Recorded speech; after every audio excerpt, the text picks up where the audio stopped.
Good morning, everyone, and thank you very much for joining us. We're really excited to have you today because in this webinar, we're discussing a slightly different approach to offensive cybersecurity.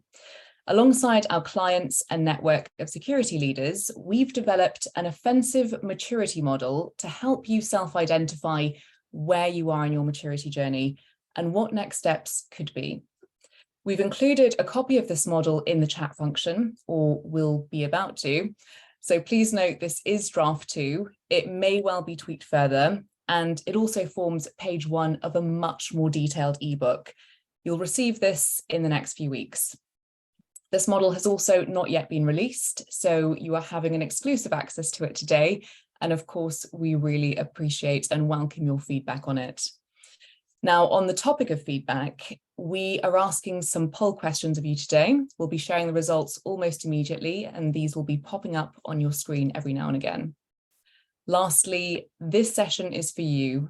Please do send through your questions via the Q&A box at the bottom of your screen, and we'll answer these at the end. This is an opportunity to have your questions answered by our experts live today. So talking of experts, let's move on to our panel. So James Lyne, coming to you first, CTO of SANS, founder of Secure Impact, and numerous other successful companies. James has been in offensive, forensics, malware, and taught at SANS at the highest levels to some of the most technically challenging cyber operators worldwide. When I asked him what he was most proud of, he said getting hundreds of thousands of young adults to try cybersecurity to build the next generation. John, coming over to you, CISO at Intelliflo. John is a highly regarded security leader in the industry and highly respected by intelligence agencies in the US, specifically for his work in security operations, forensics, and threat intelligence. John has a lot to be proud of, including his time securing power stations in the US, and that his security work has been adopted as a standard by energy organizations across the US. Really want to hear more about that, John. He was also building SOC environments before anyone knew what a SOC was. Tyler, coming over to you. Global Information Security Manager at SANS. Tyler served in the US Army and spent 10 years working in the defense industry for Northrop Grumman, where he expanded the US Army's electronic warfare school and worked on R&D projects in cyber and electronic warfare fields. Tyler is proudest of his time at SANS, rebuilding the security team, building trust and rapport with SANS leadership to become the go-to person at SANS for security. Last but not least, Ben is our principal security consultant at Secure Impact, and he leads the offensive team here with us. So Ben works with clients to perform penetration testing, red teaming, security assessment engagements, as well as researching and developing new offensive tools and processes. When I asked Ben what he was most proud of, he said his efforts to empower the teams he works with, helping people who are new to the industry in developing their skills, and then watching them go on to excel their careers. We've got a great panel, really keen to get started. Victoria, could you please bring up the model on the screen?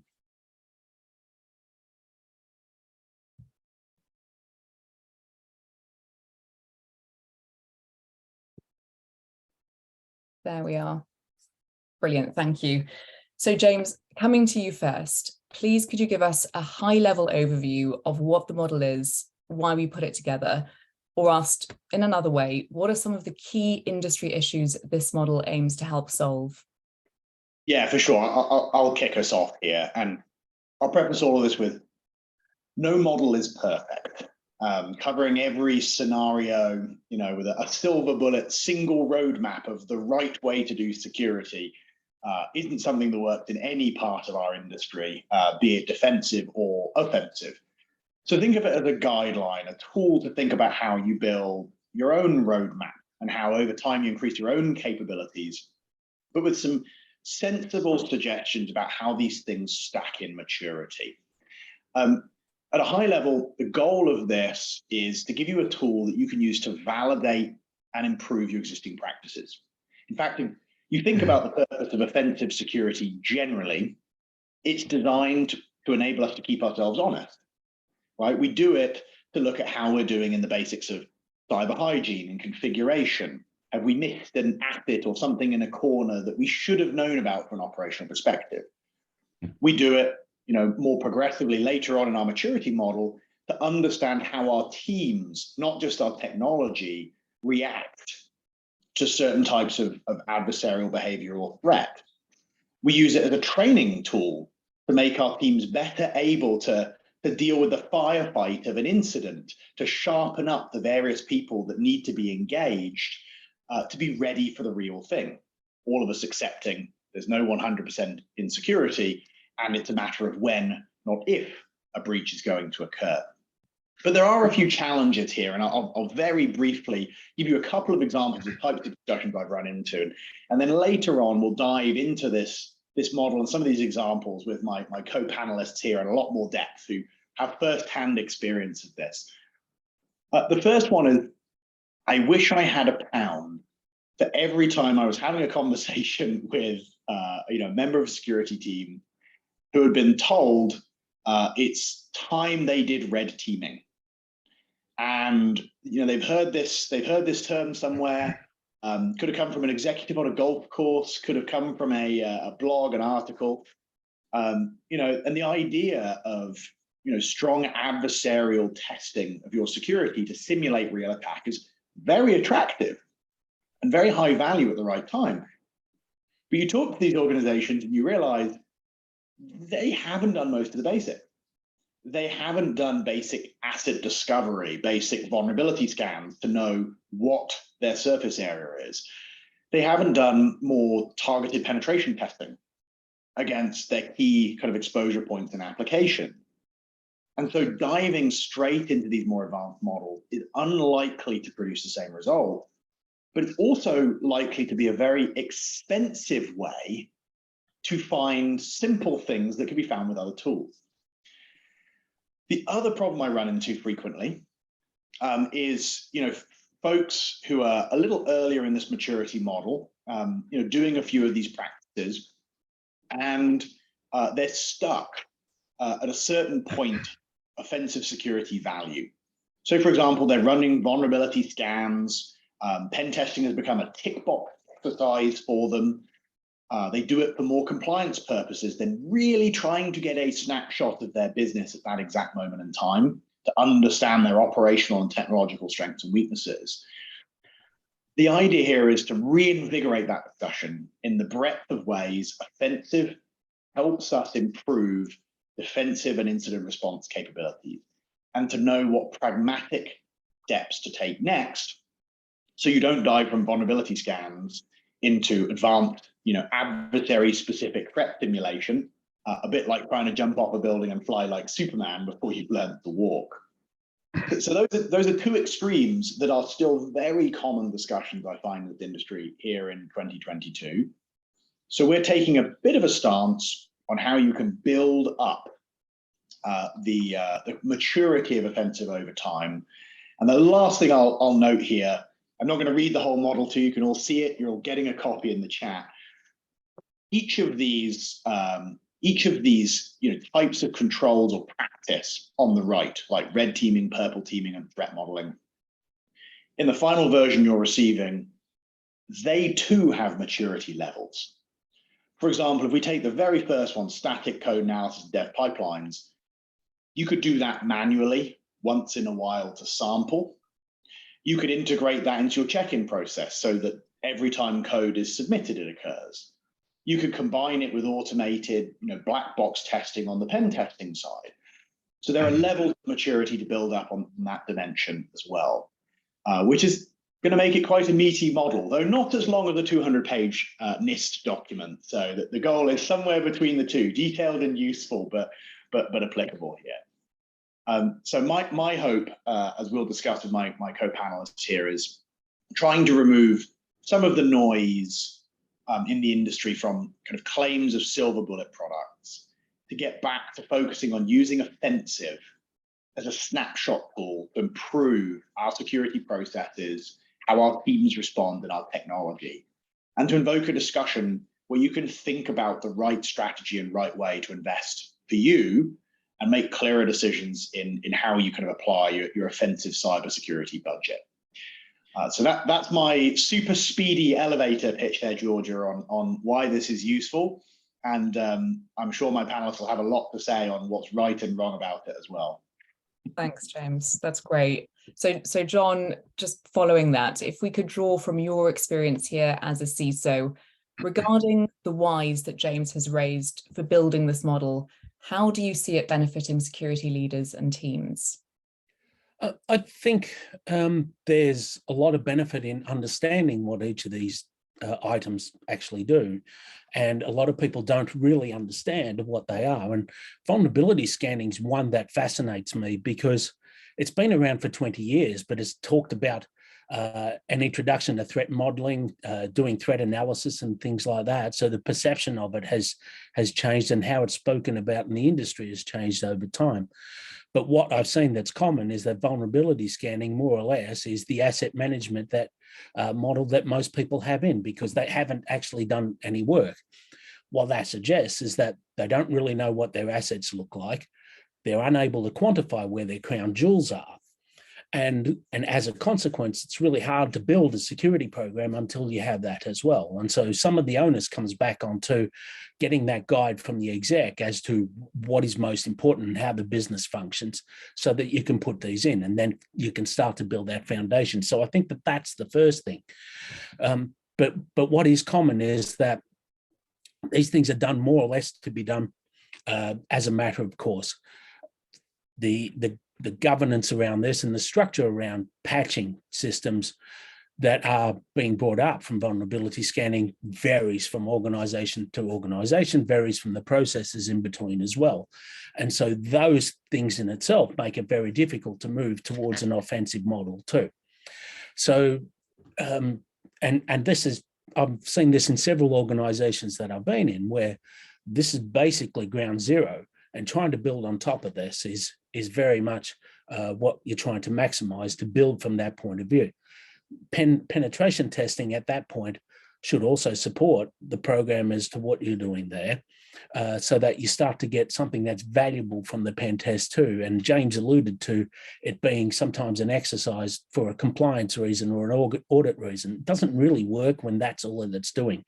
I've always been of a view that a penetration test should be a means to mark my own homework and where I am, and so that I can build on top of what there is, so I can validate what processes I've got in place and whether they're working or not. And that comes back to, how do I build my software? How do I maintain our network systems? Do I manage our firewalls properly?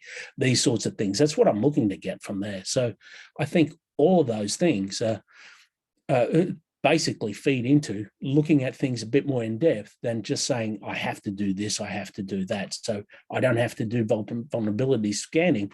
Here's what I want to get out of it, and being able to do that. So I think that that's very much the view that I have. Much of what there is in the model is along the lines of what I've followed in the past. It's actually good to see it written, because when I've done this in the past, I've sort of had to think of it myself. So it's great to see that it's presented in this way. Yeah, and appreciate your contribution to it as well, John. No, thank you. I guess, you know, with different organizations, there is a path to maturity, but it's also ensuring that you bring all these capabilities. And I don't want to say technologies or processes, but they are capabilities of different sorts, so that you can maximize the benefits from all of these, and to be able to build a program for security where you can actually be a lot more proactive in how you're detecting issues and how you resolve those. And that's what this is leading to. So helpful. Thank you. And a quick reminder to our listeners, the model can be found in the chat function. We will likely take the model down for the next topic. We also have a poll question coming up for our listeners. So this should be popping up on your screen in a moment. So I think this is going to be on your top concerns or challenges in 2022 surrounding your security maturity development. So is it budget constraints, identifying the next step in improving my maturity, finding vendors who actually understand and address my specific risk profile, penetration test reports that don't provide a practical roadmap or create change? Is it achieving internal buy-in with stakeholders, or all of the above?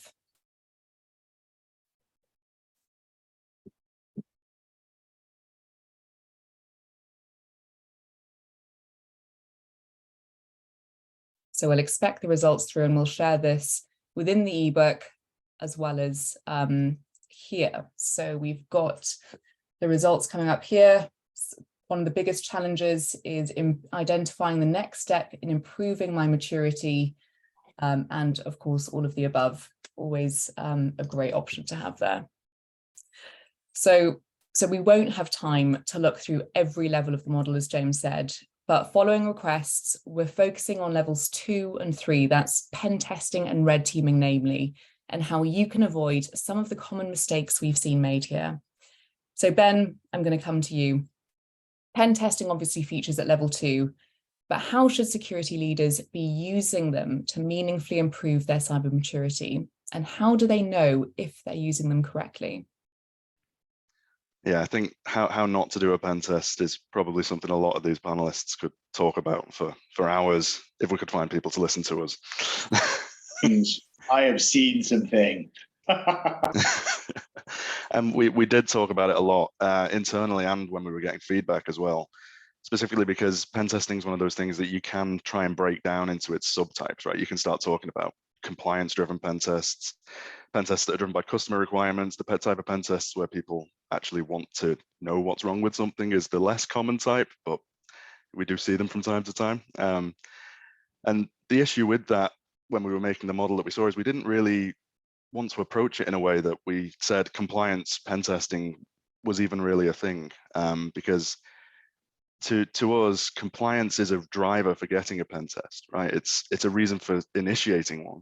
It doesn't have to be what the pen test is, right? You should always try and make the most out of every pen test. You should be looking at it from, okay, I've got some remit now to go and do this pen test. How can I get the most out of it? Either way, whether you approach it from the compliance perspective that we often see of limiting the scope and possibly even limiting the testers and trying to get as few vulnerabilities on there as possible, or if you take it the complete other direction where you make it open source, give the testers documentation, give them access to your internal teams and get as much out of it as you can. Whichever way you do it, you're ticking that box of having had a pen test. But if the reason for doing a pen test is to have had a pen test and that's it, you're kind of missing a trick. The success from a pen test isn't measured in the number of vulnerabilities that were discovered or how effectively you were able to keep out the tester. It's measured effectively in how much your security improves at the end of it. If you were doing due diligence on a company, for example, or two companies that were equivalent in all other ways, and one of them gave you a pen test report that said the scope was fairly limited, testers were blocked, we found 2 vulnerabilities, both of them low, and the other company came to you and said, okay, we had this huge pen test done, open source, they got to look at everything, they found 15 things and we fixed 13 of them. You've got to look at those and go, okay, one company has absolutely no idea about the actual security posture of the system under test. The other one, yeah, they found a lot more stuff, but realistically, they now have a much better idea of what it looks like. They have a much better, their security stance has improved dramatically because of the test, which is really the point. If you're just doing it to tick that box, you are missing the trick. But a lot of companies do pen tests regularly because of these mandates. Whether it's often an annual thing. And in terms of telling whether you're doing it right or wrong, I would say it does go back to that. If you're doing tests annually or every 6 months or however regularly it is, and the result is always the same, or there's very little meaningful change in the results, that's a pretty solid indicator that something is going wrong, whether it's in the way you're approaching it or the testing company is approaching it. If it's the same every year, there's something going wrong there because you're not learning anything from it. Your reports should vary massively every time you get them, not just because you're improving and you're mitigating vulnerabilities, but because you are fundamentally understanding more what you have to protect and approaching it differently every year. So yeah, that's. Oh, go ahead, James. I was going to say, I really love that point, Ben, because I've watched that happen a lot, and it's funny. There's finding more in a pen test because you come back and risk isn't constant and organizations are changing shape and size all the time. So if you do a test 2 days in a row, you can find different things. That's one reason it should be changing. Another one is just you learn more about the business and the application, you test better. Turning up multiple times should uncover more in anything but the most wonderfully resolutely structured systems. So that is a warning sign. Although I do love it once in a while where you test one and go, that was actually really good. That once a year event is pretty satisfying, isn't it? It does happen. It does happen. It's not as common as the other side, but yeah. And if I may, along the side of that is what you said earlier, Ben, about the different types and the different types of testing. If we're coming in every single time, whether it's compliance testing or just routine pen testing, we're doing the same type of test every time.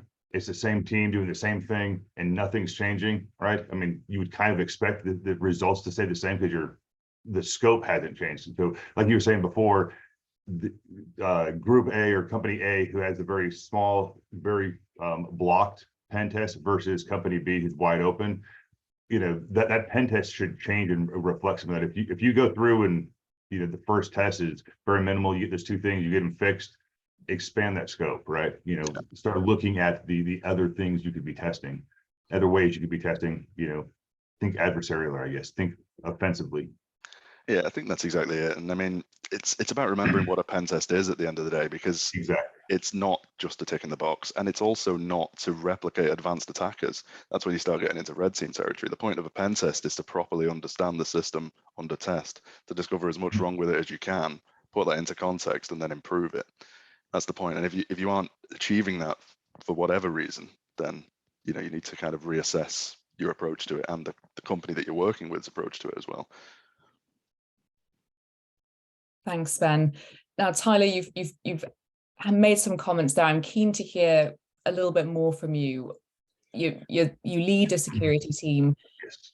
What are your thoughts on this model in general, and how should pen testing be best considered for maximum impact for security teams?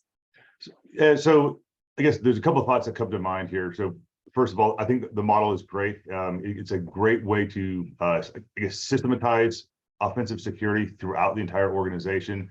From I'm a brand new security organization, brand new security team getting set up, I need to do my basics, to we've been around for years, we got all of our processes lined out, everything is working great, and let's get to that red teaming point at the end where we're really trying to think like an advanced adversarial threat. So I think the model is great for that. It helps to bring that thought internally, and then think about just pen testing as a whole across the organization. It goes back to what Ben was saying, making sure that we're doing things the right way. And I think there's also a key piece with that is when we're talking to leadership about a pen test. I think James mentioned, an executive heard it on a golf course and heard this term red teaming, right? Well, do they really understand what red teaming is? What is it? Yeah, it sounds cool. We're bringing the adversarial team in where they're going to do some really cool stuff, but is that what we really need? And if you look at on that model that we had, red teaming it's towards the top in that level 3 versus, if we're a brand new security organization, we've maybe been doing some of our vulnerability testing, but we're not, our workflows and our processes aren't built out. What does a red team or even a pen test at that point do? So I think one, making sure the lexicon across the organization is the same. So when security team is talking about a pen test or a red team, leadership knows what we're talking about. And then we can have that discussion more, I guess, a better discussion with leadership on what that looks like across the organization. No, we don't really need a red team. What we need to focus on is where are our systems weak at so we can fix those before we bring in that advanced type of threat or advanced type of pen test or red team. That makes sense. Thanks, Tyler. Go ahead. Oh, I said, yeah. Okay. Cool. So James, people listening to this, we've already had quite a bit of comment on pen testing and some on red teaming, which we're going to discuss a little bit more detail in a moment. What are the next steps for CISOs or listeners today to improve or check in with their approach to pen testing? Well, the first thing is we're talking in summary here and introducing the model and sharing some war stories. The version that follows obviously has some more specific outlining of maturity. It also has these two columns that I really love, which is kind of signs of health and what to watch for.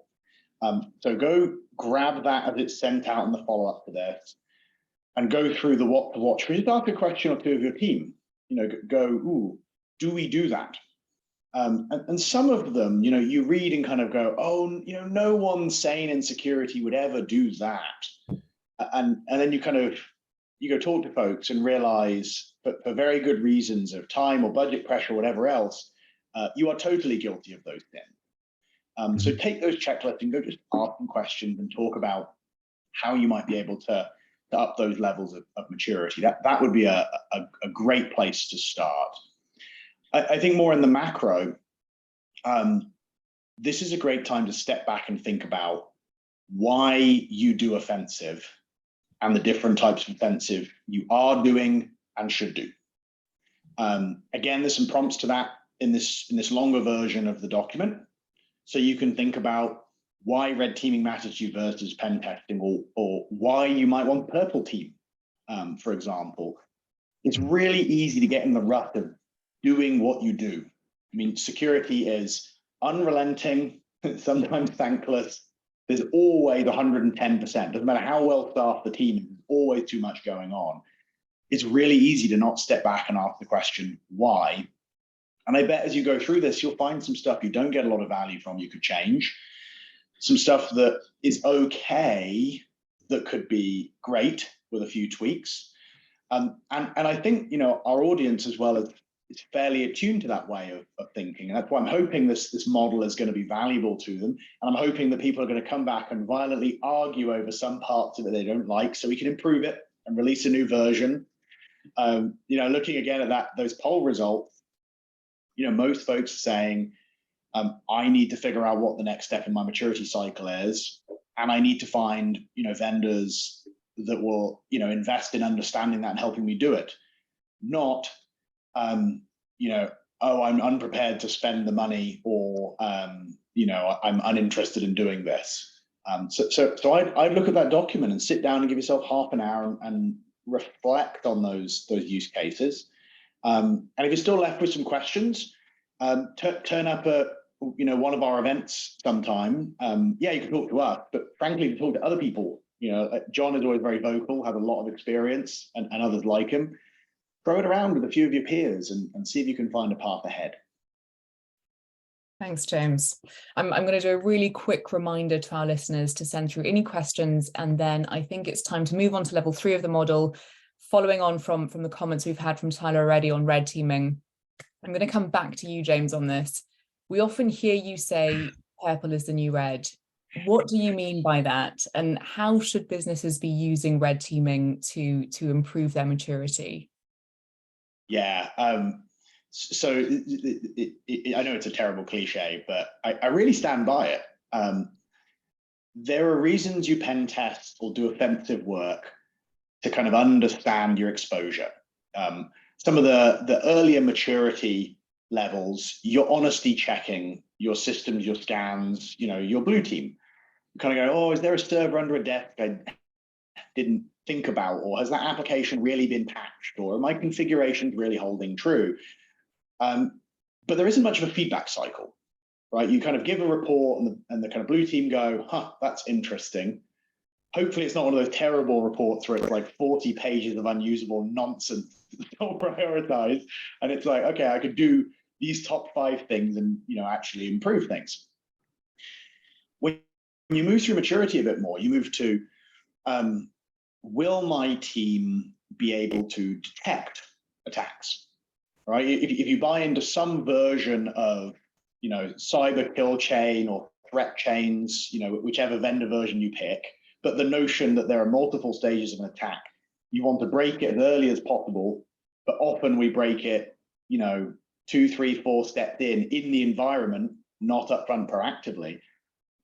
All of a sudden, your offensive stuff becomes about training the blue team to be better detectors, responders, better filters. It's a live fire exercise, but with friendly testers.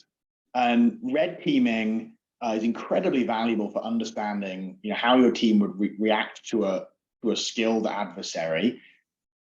But for most, the reason I say purple is the new red, purple brings in this feedback loop. The blue team and the red team working together, you're showing them how you found flaws. The blue team actually train the red team. They're like, hey, you know that attack you tried? I got you. And they show them how. And they both get stronger as a result. And if you think about it, attackers turn up and experience dumb luck. Attackers turn up and spend extended periods of time targeting. We often don't have as much time or luck as them. With purple teaming, set up the right way at the right level of maturity. You're cross-training your teams to be better detectors, better responders, better attackers, and you find more quicker. So at its core, it's a more cost-effective way to learn more faster that gives you better coverage against the attacker. That doesn't mean there isn't ever a time where you wouldn't red team in isolation, that there are reasons to do that. Sometimes you want that silent, stealthy test. But for me, very often, I think purple is the new red. But all of this is a more mature and advanced thing to deploy. I have watched teams go purple teaming and break security teams. I've watched engagements be set up badly where the blue teamers feel deflated, demotivated, crushed, where management came down on them for being pathetic because they didn't stop the attack. They were never going to stop the attack. It was totally unfair. It is important to set it up with a mature security team at the right point in time, or you can do more harm than good and spend a lot of money doing that harm. So there's a quick few thoughts there, and I saw I was getting nods from John and Tyler on the way as well. So sounds like I'm in company, am I, Tyler? Yeah, I was just going to say that I think the thing to always remember is, what is the intent? Why are we doing the red team? If we don't understand the why, I mean, is it to test the security team? Is it to test the response? Is it to test the system? Why are we doing the intent? Or why are we doing the red team or the purple team? I think that's at least key for me. I always keep that in the back of my head. What's the intent? What am I trying to get out of this? And that leads us to a better pen test or red team experience. That's a really good point. I think the other one there is to have a good understanding of the level of your team at the moment as well. Exactly. James called out quite rightly that a lot of these people have been affected in an adverse way because of these things and how they occur. So the idea is that you've got to put a lot of emphasis in building up your defenses in the first place, which is all about defensive security before you do your offensive security. Build your blue team to a level where you feel that you can start to do these and then scope it out in that respect. But I love what James said about having them, both of them working in tandem, and red being the new purple, so that you get to reinforce everything that's going on and give the blue team an opportunity to be able to input and improve how things happen. And that's the way to do it. Any other comments on red teaming? I think on the red is the new purple. I mean, purple is the new red, the other way around. But it's kind of a natural progression from a practical sense. When you're doing a red team engagement, it's very unlikely that you're going to get the timing bang on that the red team completes the objective exactly at the end of the allotted time that they had. So either it's happened earlier or it's not going to happen in that time. Either way, you should be interfacing with the blue team to, show them how you did it and use the time more effectively that way, or to say, okay, we're kind of stuck here. Let's skip a step so that we can make sure we're doing this defense in depth stuff that is the real point of all this. So yeah, from a practical perspective, purple is definitely the new red. It's an equivalent almost, and pretending otherwise is, anyway.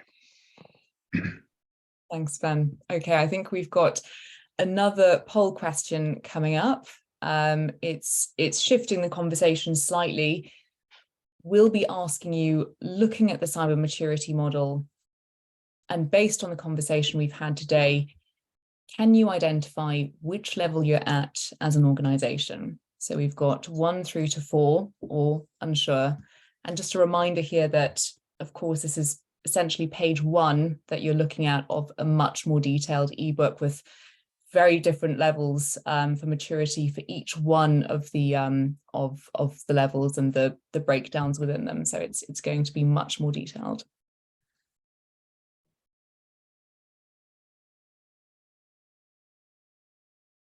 I guess it's going to be a case of closest match as well, because I'm guessing some people are like, I'm a 1.67.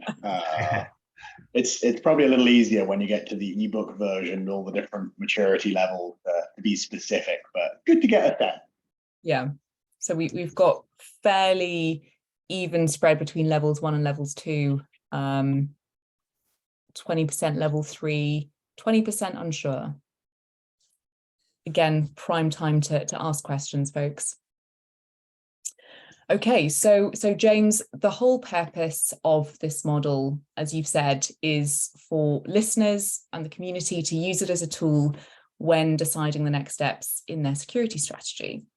So we've discussed 2 main areas of the model, how to get it right and wrong, but how can people now take this model, again, use it practically to validate, underpin, or change their bespoke security roadmap? We've got 20% of the audience unsure of where they are. So I know you've mentioned some of these elements already, but really keen to have it as a sort of, again, a holistic answer. Yeah, for sure. And I'll do it with some brevity, because I probably harped on this one a little bit already, and I'll leave some time in case my co-panelists want to chime in on this one with their own thoughts. Otherwise, we'll get to the other questions, and I see some great ones turning up. Keep them coming. Yeah, it's a tool to just stand back and think about your investment in offensive. Take in particular those sections of the model that talk about indicators of health, this is being done well, versus concern, and see if any of those apply to your organization. Take a look at what those next steps of maturity are in the model and the value they bring. So look at how it describes what businesses use them for, and think about your risk model, your security priorities in 2023, and do those things help you achieve those outcomes? It is very possible some organizations would never really need to get much past a level 2. It is very possible some organizations would do all 5 as a baseline, but within each of them, there might be varying levels of maturity or efficiency. So it might be that you are strongly doing some of that source code analysis stuff, but it's not automated and it takes people, and you can mature it, to be less taxing on the organization. So I think apply the matrix in both directions, have that little stand back and think about the types of value it offers would be my summary. And when in doubt, ask other people's experiences, good, bad, and ugly, of each of those types of engagement. There you go, brevity-ish. And any other comments from the panel on that? I think James hit it spot on. So yeah. Cool. Okay, I'm coming to you, John. Yeah, well done, James. John, we often hear from CISOs time and time again that while security leaders and the security team have that sort of spotlight and the understanding of why it's so needed from the executive team, there's still the struggle of how to communicate and track the value from the security team's activities. So what would your recommendations be to businesses who are trying to improve their cybersecurity maturity and need to report to stakeholders? And do you think this model could help them?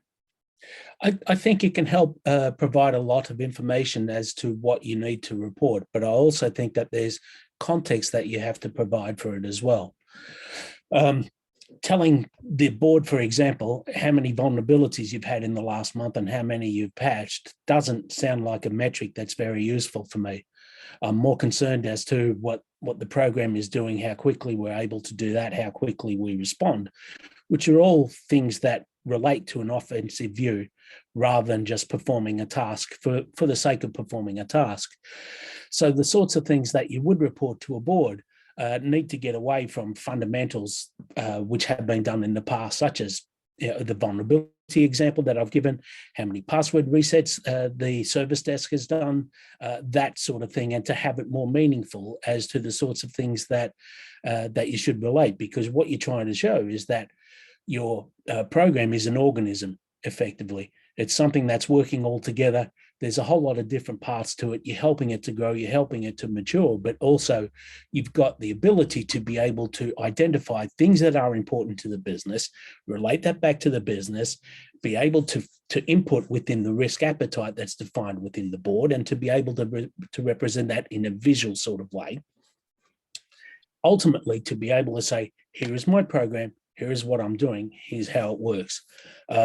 It's extremely high level. There's a lot of things underneath that as well, but and we could talk about that probably in a separate webinar. But really, there is a mindset that has to come with how you report to that, and that's very much a fundamental of how a CISO should view what it's reporting to the board. Any other thoughts on what John's saying there? That made a lot of sense to me. It also made me think of something we need to add into our model more explicitly that's kind of covered in the text. I think we need a really big bold section next to each of this, which is why you do it. Yeah. Like a summary, really pull it out, because it's a level down in there, but this is done because of these types of business outcomes. How John was describing that and describing it to the board, we could actually probably capture more of that for our folks receiving this model. So maybe a last minute adjustment there from what John said. Great point. Okay, all right. And any other questions or any other comments before we move on to the questions? No? Okay, good. We've had some excellent questions, and a number of them have been coming through. I think we've had 5 or 6 come through. So I'm going to start with one for the panel, which is, what are the panel's thoughts on the value of offensive security training or skills on internal blue teams to complement external pen tests, red teams, etc.? Is that clear, or shall I reread? It's clear to me. I'll jump in here from my point. I think it's absolutely essential for your blue teams to understand how adversaries work, how red teams work. In order to be, when we get to that, purple is the new red, for them to provide that level of feedback, they need to understand what the red team is doing, what the adversary is doing. If they don't have that understanding of how they do what they do, it makes it very, very difficult to figure out how to respond to that. I've found. Ben or John, have you found the same thing? Yeah, I think it's fundamental as well. If you look at the number of things that a security operations analyst has to do, and it's getting them to look at different things and understand a whole lot of different technologies, there needs to be a significant investment here to be able to support that. There's a lot of work that's got to go into building a proper blue team, and this is this is fundamental. Yes. Yeah, and from a practical perspective as well, as a often third-party consultant, it's really helpful when the internal teams understand sort of how we do things. It makes the testing more effective and more efficient, because you don't get these kind of questions like, oh, why do you need that bit of information, or aren't you meant to be acting as an advanced attacker? You come in and they understand that, no, the point is find as much as you can, fix as much as you can, and make it as much better as you possibly can. And working through remediation advice and explaining how vulnerabilities work and everything else, these things are absolutely fundamental knowledge. Granted, it's not going to be as in depth as somebody who's purely doing offensive work, but it's you need to have that foundation, otherwise, yeah. And Ben, you brought up a key point about remediation. If my team doesn't understand how the red team did what they did, how can we repeat it and go through and say, okay, did we actually remediate the finding, and go back and retest? If they don't understand how it's done, it makes it very, very difficult to remediate and validate that remediation, unless we bring in that red team again to do another remediation test for us. Yeah, hopefully the report should help. That's another thing. If your consultancy isn't giving you good remediation and replication advice, that's a big red flag. But exactly. That comes back to the amount of detail that you need to have in the report as well too, and why they've been lacking with pen tests in the past, where you just get told, here's something that we found, go ahead and patch it. Why? Coming back to what Tyler said, is the question that you need to ask. Why did this happen? Why did this come up in the first place? What's gone wrong? And that's often the information that's missing from a pen test. Yeah, perfectly stated. I had one additional thought to throw in because I can't do any of that any more justice. I totally agree with everything stated. I think sometimes it's a shame in our industry to speak to security team members as opposed to kind of leadership in business for a second. There's a bit of a shame to being so siloed. We talk about these professions and disciplines, and we all have focuses. We're specialists, right? Just like a medical doctor, right? You go and specialize in certain areas. The best lessons I learned that made me great on the offensive side came from my time in defensive and forensics. I learned so much malware reversing that made me way better on the offensive side, and vice versa. Knowledge of offensive, when I went back to defensive, helped me prioritize my mitigation, helped me understand whether that mitigation would be effective, helped me pick controls better. So for those of you running teams, don't be shy about once in a while causing some cross-pollination. If you've got a defensive person who wants to get some offensive knowledge, you heard very good reasons for them working with vendors and mitigation. Career-wise and their ability to execute, actually that's a pretty good reason to do it as well. So some cross-pollination will make them a better practitioner. I'm probably happier too because it's interesting. We've got some great answers there. Thank you, panel. A second audience question. How would you manage a static code analysis in dev pipelines when using third-party developers? As a business, what do we need to be asking for to get the best impact? Oh, that's a fun one. I'll take a pass at this one because I know there's a bunch more questions, and I'll shut up for a bit so the smarter people can talk. So the typical approach is you integrate those tools into your commit pipeline. And there's some amazing engineering workflow tools now that will manage this process for you with any kind of source control platform, whether you're in Amazon or GitHub or you're using kind of GitLabs and GitFlow. You can automate these tools to run on every commit and raise alarms. It's typical to have vendors commit to that, to your source code repository, because you get all your tracking. You get all your backups, you can see the work they did, you can measure the output. So getting it inspected is usually easy. What's harder is what's acceptable. It's very easy to overtune static analysis tools into accepting no code. And then you're death by event and no one can commit anything and everyone starts ignoring them and you miss the stuff that really matters. So tuning towards actual flaws and high priority risk is crucial. That tuning phase often pays to get some advice and consultancy and make sure the number of alerts is meaningfully handleable by the team. That a bit like setting up a SOC and a SIM. If you're getting thousands and thousands of alerts a day, and the team would need 22 hours a day just to process them, it isn't going to work. The other thing I'd recommend there is overlay the machine-based checks with periodic code reviews.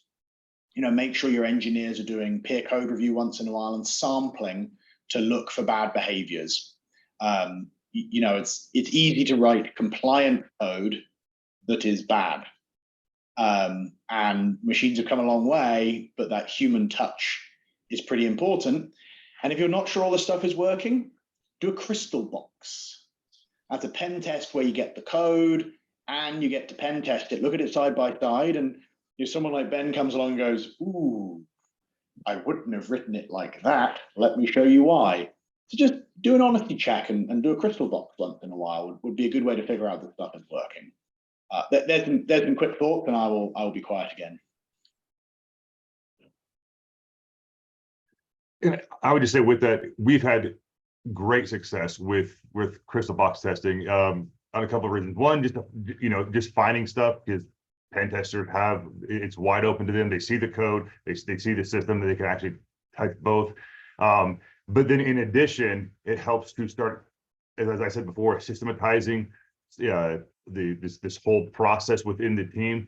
It allows the devs then to start changing what they do. They understand why they see why that when we're getting like you said, Ben coming in there and saying, "Ooh, I wouldn't have done it this way." There's that feedback loop, and they say, "Okay," and they could start changing the way they do the processes. We've seen fantastic success with that, where not saying that we were developing bad code, but there's better ways to do it, and then we've found like, hey, this is a better way, this is a cleaner way to do this with less vulnerability, less problems, and then that starts making that entire culture shift within the organization, especially within the dev team within the organization.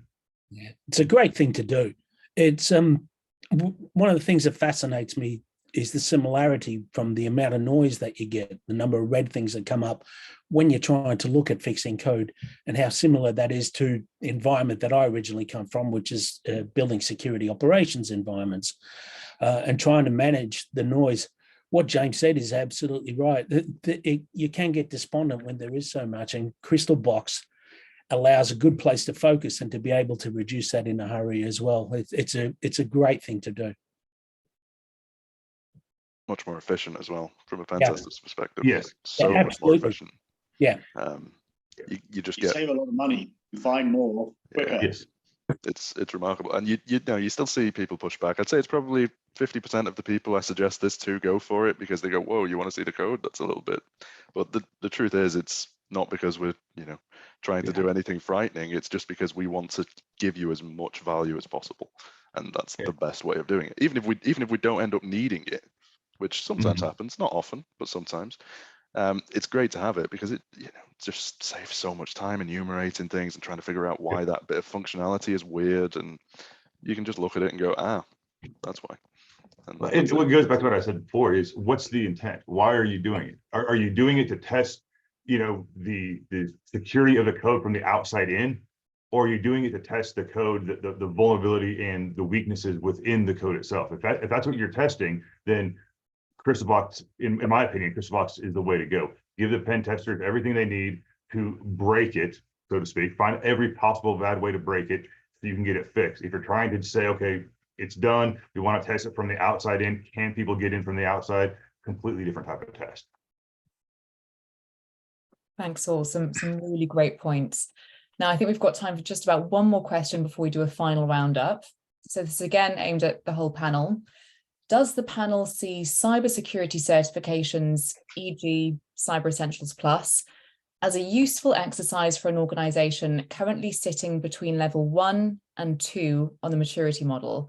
And I think that the asker is asking this in terms of building up defenses and getting an overview of the overall estate before moving on to more targeted testing. I can take a pass with that, and then Ben and Tyler can completely disagree with me. Yes, Cyber Essentials Plus are for some useful stuff. Cyber Essentials and Plus is not crazy thorough. I don't think it's a replacement to much of what good security managers would define their organizations. But it's got sensible stuff in there, and patching and passwords and knowing your asset.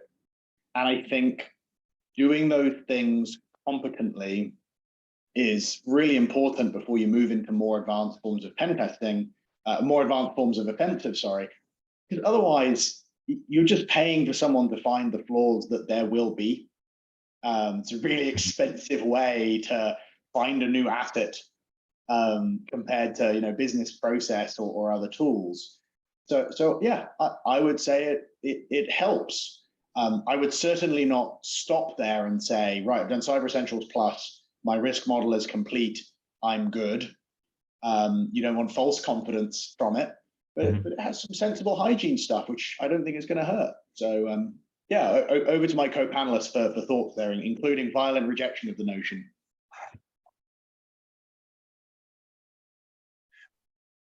If nobody else has, the only thing I would say to that would be, yes, I completely agree. Things like Cyber Essentials Plus, any of those other certifications are a great benchmark to see where you sit. But kind of touching on a point you said, James, is things can change tomorrow, right? So you can go through Cyber Essentials Plus and everything is good in whatever, and then a new vulnerability, new weakness comes out and things change tomorrow, right? So it's where we should always, you get that Cyber Essentials Plus, you get that level, we should always be looking to improve. So going back to this model that we have here is, yeah, maybe you're at level 1, level 2, you get that Cyber Essentials Plus, you think you're good there. What's that next maturity step? How do I improve where I'm at? Maybe you don't need to get to that level 3, but how do I then grow laterally across that level 2?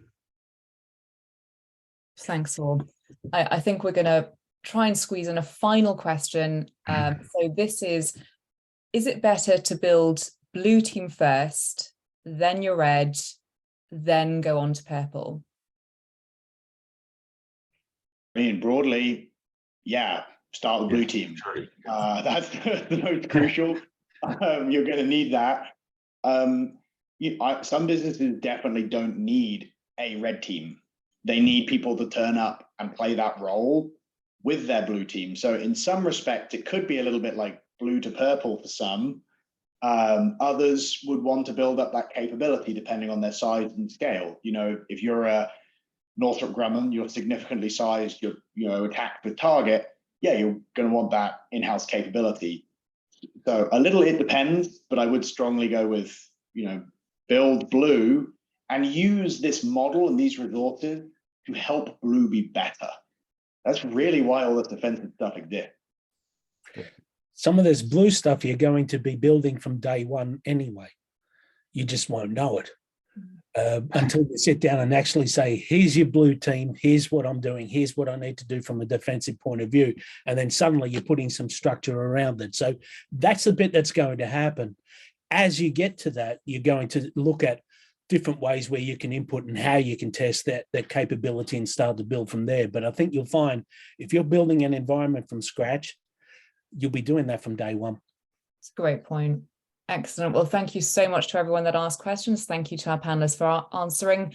I'm going to do a really quick final takeaway point from each of you on our panel today. So as a one-liner, if there's something that you want our audience members to remember, what would it be? And I'll come to you first, James. Sure. No one size fits all, even though we're on a webinar talking about a model.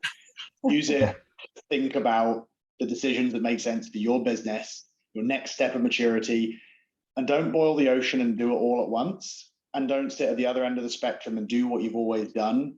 There are ways to get more value from your offensive activities and mature them. So take a step back and have a think. Thank you. Ben, coming to you. Yeah, I think it's, the point of the model largely as well is to make sure that you're not skipping ahead and doing the things that are most effective for you at any given time. But it's really important to make sure that don't just do them properly. Get as much out of these things, whether it's pen testing or red teaming or whatever it is. Approach it with the right intentions, remember what you're doing it for, and get as much out of it as you can. Brilliant. Thank you. Tyler, what would your one-liner be? I just go back to what I said before. Understand the why. Why are we doing it at each stage? Why are we doing vulnerability testing? Why do we do red teaming? Why do we do purple teaming? Make sure you understand your intent and you understand your why, right? I think that will drive a lot of the questions and help you answer a lot of things that you're trying to solve for. Last but not least, John. Oh, I think it's all been said, but I think, it just shows that sometimes we can get an idea and we're so quick to push into it. Sit back and take half an hour to assess some of the things that we talked about here today and look at things maybe a little bit differently to what you've done, or at least validate your decision as to what there is. And yeah, a little bit of care goes a long way. Agreed. Now, thank you so much to everyone who attended today. Thank you so much to our panelists.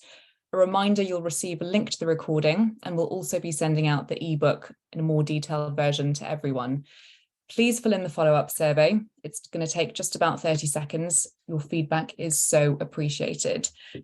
Any follow-up questions, please contact any of the speakers, or of course, if you'd like to discuss the model more and the practical application to your business, please contact the team.